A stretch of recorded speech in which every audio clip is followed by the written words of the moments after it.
நம்மளுடைய டிவிகே தலைவர் விஜய் சார்ட்ட நான் ஒரு விஷயம் சொல்லணும்னு நினைக்கிறேன். அன்றைய எதிர்க்கட்சி தலைவரா இருந்தவரும், இன்றைய முதல்வரா இருக்கக்கூடிய நம்முடைய முதல்வர் ஐயா இருக்காங்கல்ல, அவங்க சொன்னாங்க, "இந்த அரசாணை ஒரு இருள் சூழ்ந்த அரசாணை, ஒரு நீதியற்ற அரசாணை. இத பத்தி பேசுறதுக்கு நான் சட்டசபையில நான் கேட்டேன். ஆனா எனக்கு அதுக்கான வாய்ப்புகள் மறுக்கப்படுது. நான் ஆட்சிக்கு வந்த உடனேயே உங்களுக்கு நான் வேலை போடுவேன்." அப்படின்னு சொல்லி வாக்குறுதி குடுத்து தான் எங்களுக்கு வந்தாங்க ஆட்சிக்கு.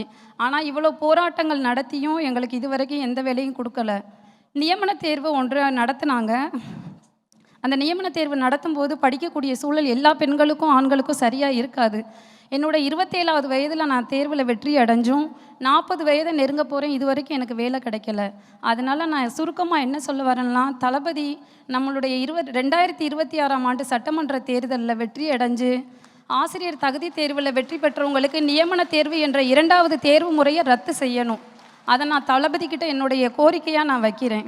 எங்கள போல எத்தனையோ பேரு கஷ்டத்தோட வாழ்ந்துகிட்டு இருக்கிறாங்க. எல்லாருமே நல்லா வாழ்வாங்கன்னு சொல்ல முடியாது.